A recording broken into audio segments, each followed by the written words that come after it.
So today's speaker, we have Andy. He is a FAA safety representative. He is also a FAA Wings Pro for the state of Minnesota. And as you can see by the title, he holds all the certificate and ratings, and he's also an adjunct professor in St. Paul, Minnesota. So I'm looking forward to Andy's presentation. I'm going to introduce the subject matter, and then we'll take it away. So tonight's objective, why keep up the proficiency? Obviously, I have to back everything I do here up with statistics simply because this isn't what I think, this is what's going on in industry. And obviously, since my AOR, my area of operation is Wisconsin, you're going to get to see that. And we're going to talk about erosion of skills and motivating the students. I mean, you as a CFI have so many hats to wear, and we're going to try talking about some of the programs and helping tools to help you with the tools that are available at your disposal, just like we're talking about wings activities. That is the main subject matter that we want to be discussing this evening. And Andy is going to show you how to do so. So the question is, why are we here? Well, we know that accidents continue to happen, and I'm going to show them to you here. And they are due to three factors that I constantly talk about. The first factor is lack of proficiency. Well, beautiful summer weather that we've had, that's probably not a big problem at this point, but I can tell you right now that what we're seeing is a spike in accidents again. Last week we had two of them in Wisconsin, and to me, they're due to complacency. I think that the number one thing that we're seeing is at the end of the flying season, and I'm always using the end of the flying season, that latter part of summer into fall, we do see a spike in accidents, and complacency is definitely one of them. And what is it? Pilots are just so comfortable out there because they're out flying a lot. They're not paying attention to detail. And the detail is what gets us in trouble.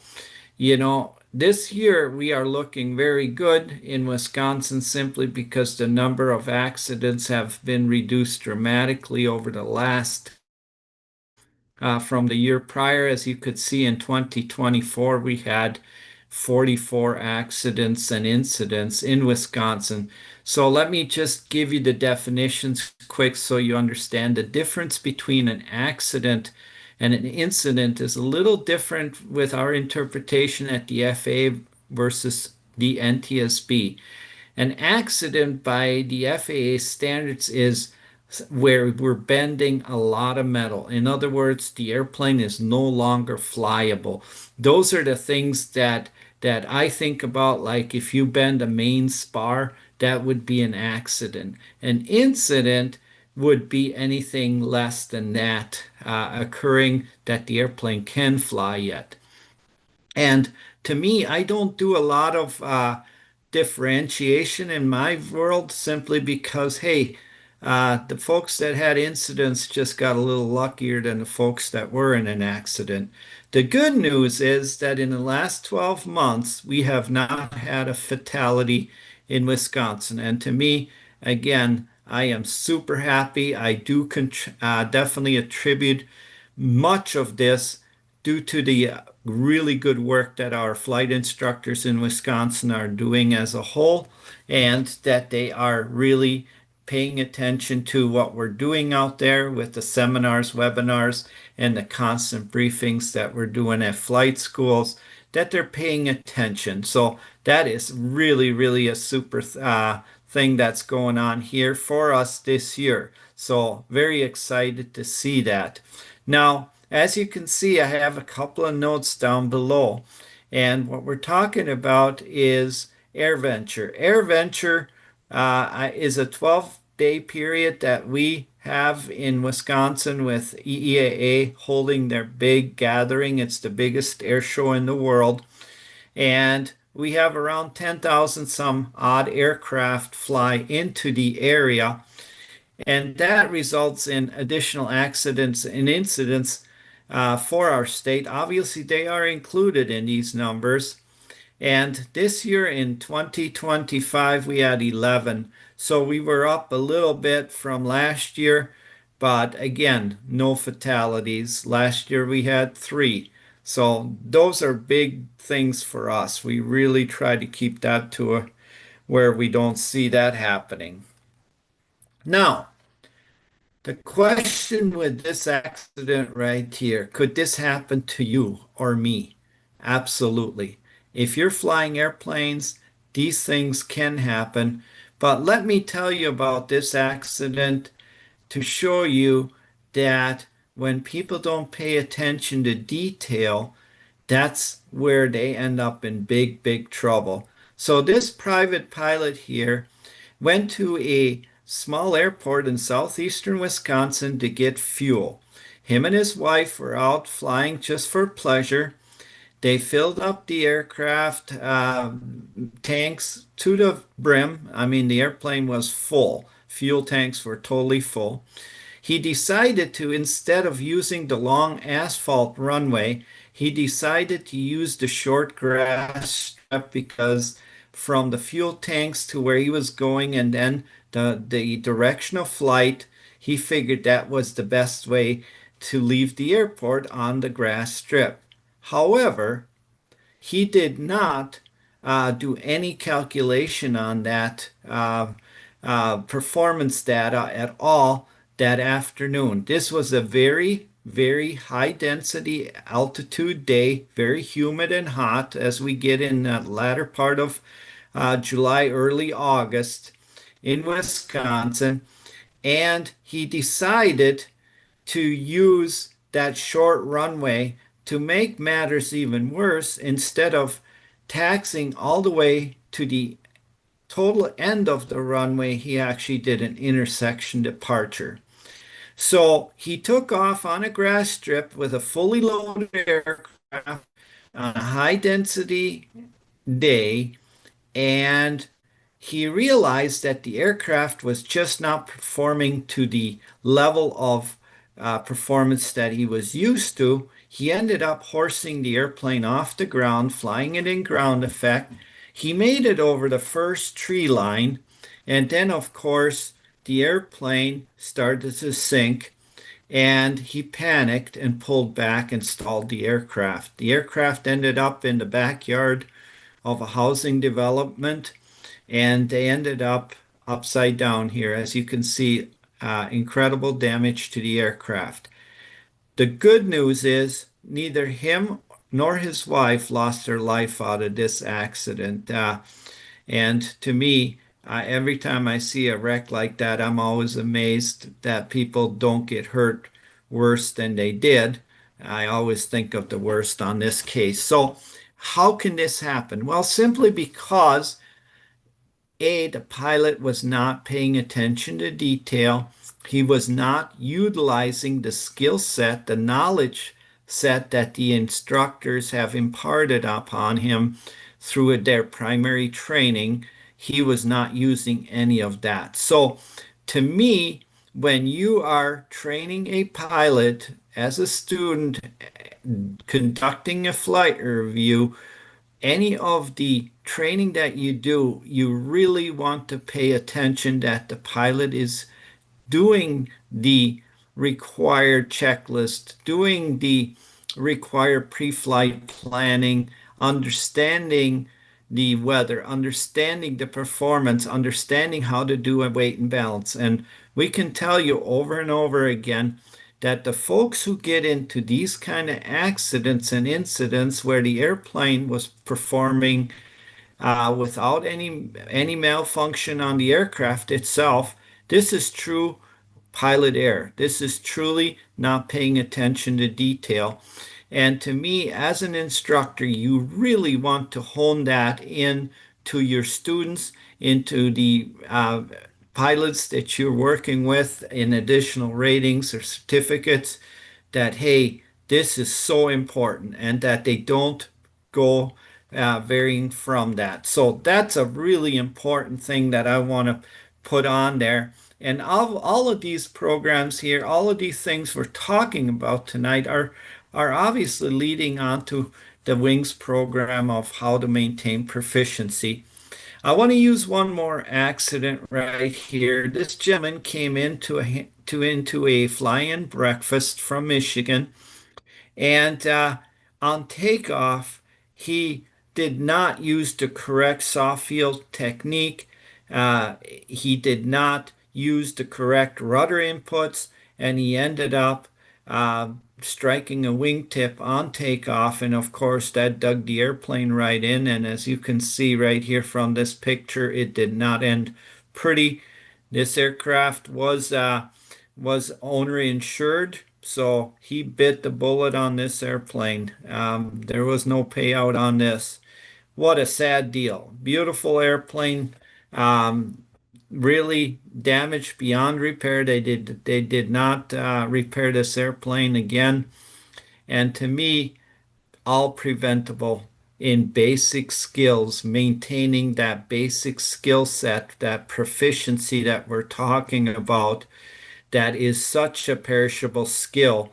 And these are the things that you as a flight instructor have to continuously sell to your students is that, proficiency is perishable, just like understanding. So we talk about the different skill sets and how quickly they are eroded. We know that short-term layoffs will usually involve motor skill erosion, and the long-term absence will definitely also add the erosion of knowledge. And both of them require a lot of work on the pilot. And you, as an instructor, know all too well that this is the hardest thing that you're dealing with when you do a flight review for someone that hasn't been active for the last 2 years.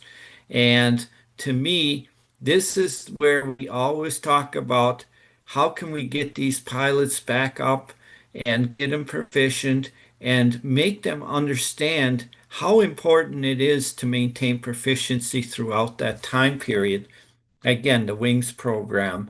So the question we have to ask ourselves as instructors is, how long has it been since you last worked with your student? And when I use that word student, that's all of us. Whether you hold an ATP or you hold a commercial or private pilot certificate, we're all students. And so when I use that term, I want you to think about that with your folks that you work with at your airport. What kind of records do you keep? So that puts us right into knowing your clients.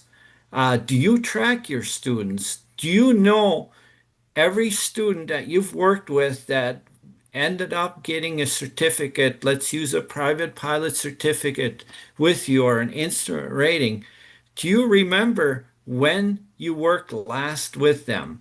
I know if you're like me, if you don't keep a written record, you probably don't. So having a written record, keeping track of that, whether it's a Excel spreadsheet, whether it's a calendar that you use, I don't care what it is, as long as you can keep track of that, that is super because we know that you want to continuously communicate with your clients on some of the things that we are talking about, which is proficiency and keeping them engaged. And I keep talking about that. We are selling safety. Number one, as a flight instructor, you're selling safety. And to me, people who are proficient, who come out to the airport on a continuous basis, that have a set program with you where they're recurrently training with you, are the ones that are A, enjoying what they're doing, and B, their safety definitely is showing it, because I can tell you that my wings pilots that I see out there with the accident incidents are not there. It is folks like the person that I showed you with the accident that hadn't done any of those training programs whatsoever. So the question is, when was your last conversation with your client? And to me, this is getting to know what your clients do. I mean, is your client the type of client that only flies on that beautiful, clear day, where there's no restriction with visibility and the winds are calm? Uh, is it where you actually had a conversation with them and say, hey, it looks like we're going to have a halfway windy day here coming up next few days. Why don't you come out and we'll go out and do some takeoff and landings and get you comfortable with that type of weather phenomenon since it's always when I see you on beautiful Saturday mornings. Let's get you into that because sooner or later that pilot will get stuck and we'll have to land that airplane on an unforecast windy day, and they will be eternally grateful to you that you went out there and you did crosswind takeoff and landings with them just to practice that with them so that they know that they're proficient and they can do that. And we always talk about having personal minimums. We know that every pilot needs to understand that those personal minimums are continuously movable. In other words, if you're really proficient, your personal minimums can be lowered, while if you're not staying proficient, they must be much higher. So making those go, no go decisions are very simple when you do have those parameters and understand those parameters. That's your job as a flight instructor to really hone that into your pilots that are, whether they're renters, whether they are owners of their own aircraft and coming to you for extra training. Do you know what percentage of your clients are repeat customers? This is an interesting one, I think, simply because we all know that a quality program garners repeat customers. Repeat customers are people that are enjoying the presentation that you're doing, like we're doing tonight, as an example, versus a very dry, boring presentation. These are people that do not want to waste their time. So you definitely want to make sure that you are the professional that you are and are very prepared for it, that you have an organized plan of action. And there's a reason why we had you do a written plan of action during your initial CFI check, right? Because we expect you to continue to use that. Because if you're like the rest of us, if you don't have a written plan of action, you will forget some of the uh, issues that or maneuvers that you have to go out there and do in order for a client to get a full wings credit for a flight activity. And we do have those worksheets right there for you. All you got to do is print them off and take them with you in the aircraft. And so, when was the last time that you flew with them? I do know that a lot of flight instructors are saying, well, we don't really have to worry about that because it's been a beautiful summer. Everybody's been out there. I've been busier than I can remember. And they're not thinking about that fall weather coming in and then the meager winter months where they're starving as flight instructors because nobody's coming out to the airport. Well, if you keep your pilots engaged, they will be coming out there. Maybe not in the same numbers as you had during the summer, but it certainly will mean that you maintain proficiency with the ones that are really understanding what you're trying to do is keeping them proficient throughout the year. And like I was just talking to Troy the other day. Troy and I both feel that winter flying is some of the most beautiful flying you can do. All you have to do is be prepared for that flight dealing with the weather. And to me, preparation is what we all do. And that's why I think that we don't want to be sitting there not flying during the winter months. So we also do know that your students have a life outside aviation.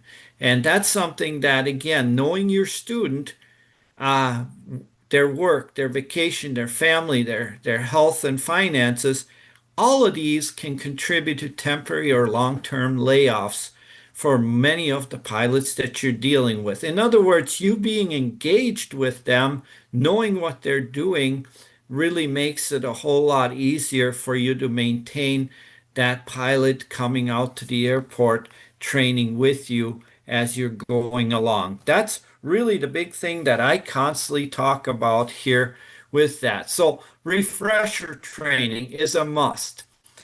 This is the biggest thing that I think we're missing out there in general aviation, that after a student gets their private pilot certificate, we kind of let them drop out. Many pilots just drop off that flying, and all of a sudden they're no longer in the pilot pool. They have a pilot certificate, but they're no longer flying. Why is that? Well, because we're not paying attention. And we, as flight instructors, can do a lot about that by keeping them engaged, by making them understand that, hey, yes, you just passed your private pilot check ride. Awesome.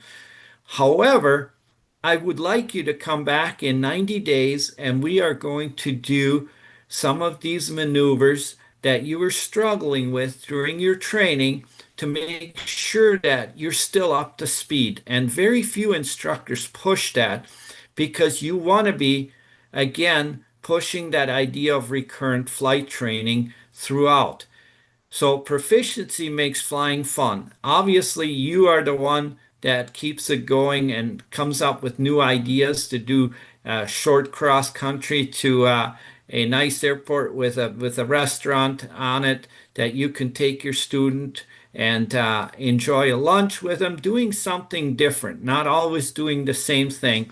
And in the meantime, you can complete another flight activity to get you closer to finishing up one phase of wings. That's what we're talking about. So, the wings program, you've heard it before and you'll hear it again. It is the personalized pilot training program that the FAA has out there. And I always try to look at it. If you take a flight activity one, two, and three on the basic level, all that is a flight review in thirds. And the idea here is not to cram for that flight review and get it done so you don't have to see an instructor again for 2 years. The idea here is to get your student out there once a quarter to do one of these flight activities. And it even gives you the leeway, since there's only 3 flight activities, where they can take a quarter off. And usually that happens in the winter time for a lot of people. So we want to talk about that. And that's really the big thing that we're going to be talking about tonight. So I am going to run the slides and I am going to have Andy do the talking. Andy, it is all yours. Great, thank you. And nice job going through all that and preparing for a little bit of detailed review of the Wings program. And we'll have hopefully some time to look at the website. So nice to meet everybody and see everybody that joined. Thank you. Um, so the Wings program is set up through a website. We'll look at that in a minute, but there's 3 basic levels. Basic wings, which is the basis for how you can get your flight review or your students. There's advanced, which those courses and tasks are aligned with commercial level, the basic more around the private level. And then you have the master wings, which is geared towards ATP or CFI. That being said, there is nothing stopping anybody from working at any level. This is all about developing skills and proficiencies. So it's also a fun way to work with students on a different level and maybe, as Jörg mentioned, introduce them to maybe a new rating or and advance their pilot certificates in a different area they weren't considering. So the benefits of going through Wings program is beyond actually just the proficiency. People recognize the importance. So there's some merch, so pins. There's a certificate. Overall, just recognition. beyond even just with you and your student and peers, but also the insurance companies. If you're doing renters insurance, if you're doing aircraft owner insurance, they usually every year ask you what are your updated hours. You should also be submitting all the courses and ratings or certificates that you've achieved, but also the wings that you've accomplished. They look at that pretty closely as well.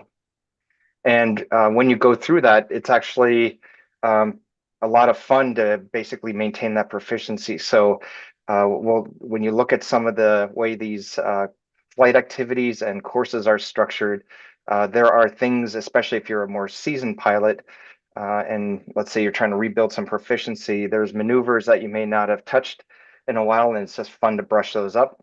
Um, I've been with students and it's been a long time since they actually really focus on doing pilotage and just eyes outside and navigating in a different way than everything with flight instruments. So good, you can go to the next slide here.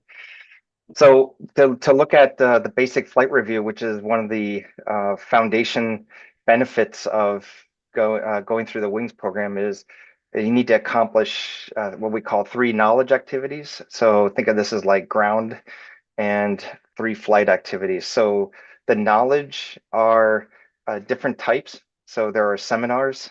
You can, for instance, in the Minneapolis area, we organize a lot of outreach programs, interaction with ATC. There's seminars that might be held in person at some of the local airports. I know in Wisconsin, as well as some of the surrounding airports in the Minneapolis area. There's courses that you can take through the website that are available. With a little searching, you can find something that's of interest to you, something that you want to learn new, something that you want to learn that you haven't studied before, that you're curious about. You can also do just one-on-one with your instructor on a topic, and they can assign credit for that. Keep in mind, as you go through this, there's a lot, pretty much, if you will, most of it, anything that you need to do a basic flight review is available for free. Some companies put sponsored items on there, but essentially, even for myself, I just decided to go off and do even though I didn't need it, do an IPC, and that pushed my flight review date out and or reset it. So a great way to get proficiency. The insurance companies like it, and you get that date reset. The second part is around the flight activities, and to complement the knowledge or the ground, you want to basically find the time to go and in the aircraft and do some flying and develop and practice certain maneuvers. It could be certain skills. You can do that with your CFI. There's a couple of different ways to do that. You can have an instructor and write an endorsement. If they're not available at a computer, somebody else can give them credit. Otherwise, there's a process for you requesting credit, or the instructor can, you as the instructor can then issue credit as well. The other one to keep in mind is this can be in any airplane. There's no restriction. So you can rent an airplane at your local flight school. You can go up with an instructor there. If you have your own aircraft, work through the particular tasks that are outlined in the flight activity. And what's involved in the flight activity is really based on the ACS. So similar things that you did during your training for your check ride, whether it was your private, your commercial, or again, if you're interested in doing something at a different level, the requirements that are outlined that need to be covered are defined by the ACS standards for the particular level. So I'll show you again, with time permitting here, a little bit of how to identify the type of knowledge activities that you want to do, flight activities. There are specific courses that you can select from AOPA, and they basically prepackage it And so here's an example of where the knowledge activity is pushed to get put together with the GLIME, a lineup and weight knowledge course, special use airspace. And then for the flight activity down below, you could select a number of, in this case, single engine land aircraft, takeoff landings, go arounds, slow flight, and then also for airport operations. So piece all this together, complete all of these over a staged approach, and you end up getting the flight review accomplished and a basic phase then. Mhm. Good. Go to the next slide. So in what comes out of that, you can download electronic PDF copy of your cert. This is what it looks like. It'll have your name on there, the phase that you completed, and something that you can display. You can also, and then again, submit if you have your insurance company. They look for these certificates as a acknowledgement of accomplishment of the different phases. And even if you're doing courses and you're working towards it, I'd encourage you to always update the insurance company with the work that you're doing in the WINGS program. It shows an acknowledgement for safety overall. And especially for your students that are working on this, is getting them in a way that they're looking at all the different skills that they want to continue to maintain. Okay, yeah. So the if I want, I can see if I can share here now. Yep, I'm going to stop share. Okay, I'll go on the website here. So hopefully everything I'll can let see you know here. when I see it, Andy. Okay, okay, And you're live. I okay, show great. it. So once you're logged in, you'll have your, in this case is my email here. There's a few things that as a rep I won't go through, but you'll have a main page here. And what I usually give the learners guidance on is focus in on the widget down here for WINGS. And I'll go through the key point here. And the other thing to remember is that if you ever get lost and you don't know how to get back, is just click the home button and that'll get you back up here, and then you can navigate back through. There is a instructor portal widget. There's a nice instructor guide. There's also an AC right here, 61-91K, talks about the WINGS program. As an instructor, you can read up on it. They're pretty light reading, and give just some refresher tidbits on how to use the portal and this website and some of the tools. The other thing before we get into the WINGS widget is up here, this search section. I'll show you as part of the follow on, is this activities one is a great way to do a little bit of search independent of the WINGS, of all the different interesting things to get your the knowledge credit for. So this one shows, for instance, like I mentioned, I just did my IPC with an instructor just because I wanted to, just convince myself everything is still up to par. And so my date was reset really easily there.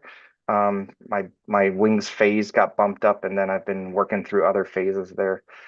There's a couple of widgets, but you'd have your student client go in through My WINGS is what I find the best place to go. And what you'll end up is on a page here. It's got a nice summary on the right side. But down here is really, it's actually quite easy to, and nicely laid out. You have your basic WINGS, your advanced WINGS. Again, this would be private level, commercial level, and this would be like ATP or CFI. And again, everybody would be able to get access. If you're taking, for instance, these pro tips or the Saturday morning, you can see I get credit for those. They drop in as a certain type of credit. And there's topic 1, 2, and 3 you can see right here. And they're all marked in the more detailed page. And that determines how they get populated into the block up here. For the flight credits, most often what will happen is you'll get a default loading. I've been doing a lot of focus on multi-engine flying, so that's why I populated here. But you can click over here on the right side to find alternative activities. Let's just say you have an opportunity to go up and want to align your training with the instructor on, for instance, what's in one of these flight credits. That's how I do it. And that's the key thing is prepare. And the way you prepare is take a look at this first. So instead of just doing maybe a few takeoff landings to brush up, if you actually align your flight training with your student on what's in the flight with the flight topic, you'll actually be able to give them credit then for what's listed here. So you can go in, for instance, with them and take a look here what are for alternative topics. It'll take a minute just to load here. So what this shows is a search of alternative flight topics that I could select from, and you could sit with your student to study what they may be interested in. Basically scroll through what's available. For instance, right here is um, different topics, and they go on. But on the right side is where it shows you what this particular course would task would actually give you credit for. So here's one, for instance, that you could do an airplane flight review. It's all prepackaged. Would drop it in. These multi-engine ones, for instance, are offered as one particular flight topic. So if I did for instance, if I just do, well, we could take a look in here, for instance, if um yeah, that would be a good one. If you, for instance, do uh a session, they're very similar between multi and single engine. Want to do takeoff and landings, you take a look inside of this one, and you'll see a page like this where the accredited activity information is detailed out. And this is where it helps to talk about what you're going to do in advance and kind of plan for it. In this case, it outlines nicely relative to, in the case of this one, the different areas of operation that they'll be covered. So if you were just doing takeoff and landings, you would realize that if you just did that, you would have missed the opportunity to get this flight review, this flight credit.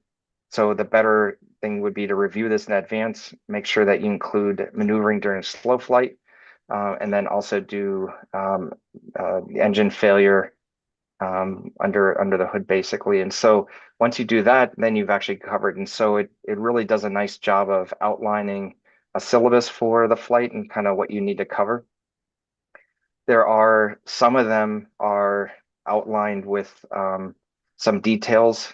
So if you can click in here, you make it in a nice printable format so that you can take it with and as part of the pre-flight, and then making sure that you don't miss anything during that flight. Again, there's two ways. Let's just say you've completed that flight. You could sit with the student, ask them to request credit, and that'll take you to a place where they can type in your name as long as you need to be signed up. And I think that's one of the important things as an instructor. Make sure you're signed up as an instructor that can give credit. That's so important. And we want to make sure that the instructors are being the good representative of safety and also for the wings program. So they'll be able to find you then and look you up, and then you can get a notification on the homepage and accept that credit. The other thing I just wanted to share, which I find pretty helpful here, is if you go to activities, for instance, in here, if you do a keyword search, for instance, AOPA review, I was looking at that earlier. It was on the slides that we just covered. They have a prepackaged program. You can select, let's just say I'm not doing the maintenance, but just wings program. In this case, I'm doing a general search. For instance, you could tailor your search to different levels. You want to do just flight activities, and this will help you identify something that might be specifically of interest to your student that you want to train on, and it builds a nice syllabus for when you go flying. There was one multi-engine course we were ready to go up and almost forgot to do the aborted takeoff, single engine failure on aborted takeoff maneuver as part of the task. So it was a good thing we had that all planned out in advance. But if I do a perform search here, it'll uh, show you a similar list of courses that'll come up. It's this one takes just a little bit longer because it's going through the main database. Um, and then what you'll see is similar list of all the different programs with the results from these keywords here that'll come up then. And what you can do then is select those and they can review those. And if they're good, they can load those into their activities that are in their basic or master level items there. So probably my computer here, just in this case, it is taking a little bit. There we go. So as this comes up, here's the search results. If I go down, you can see these all have like AOPA. And this one here, for instance, they make a note here of it, the cost. So it's free. Got the Beyond Basics, and it has everything outlined, including the flight topics and the knowledge topics. So these are, again, I call these like the prepackaged programs that you can use. But like we showed in the slides, you can also piece together your own curriculum through 3 knowledge activities and 3 flight topics to be able to get a review. And then at any of those levels, either basic, advanced, or master, identify maneuvers or skills or topics that you want to work with your student on to develop. And it, like Jörg said, it's a great way to stay engaged, especially what I find interesting is always a little bit more advanced skills. So if they're thinking it's, don't need to go out and do takeoff and landings, but for instance, that pilotage I mentioned, there's an actual navigation flight activity to build and go out with your student on practicing navigation, including pilotage. So there's a lot of all the things that are in wings are really based on accident causal factors. So they really tailor all these knowledge activities and flight activities to things that are enhancing and building on safety. And I think that covers it, Jörg.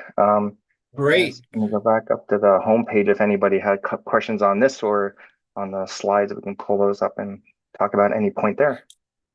The one thing that I'd like to add Yep. is there is one requirement that when you take a student Mhm. that has not done the Wings program in the past, Mm. you want to make sure that they do the basic Yes. flight activity 1, 2, and 3, basic Mhm. knowledge 1, 2, and 3. That Mhm. is one thing that you Mhm. must do. After Yep. that, you are definitely welcome to jump around and Yep. go into the advanced or masters, depending Yep. on the certificates you hold. Yep. But that's the only thing that I'm thinking of that we possibly want to make sure that we talk about. Good point. Yeah. Yep. For sure. And um, yeah, especially for those that haven't even step number 1 also is make sure they're set up in the Wings program, get an account set up. That's all done here on the right side from the home page. Real easy when you log in. For the first time, you can set up an account, and then yeah, like you said, start with the basics, and really, like you said, it's like build off of what they've started with, and even getting familiar with the Wings program, just to even see how you can get credit works pretty well. So And the biggest pushback that I mhm. get with flight instructors is simply, how do I get started? And it's Yeah, just like everything else.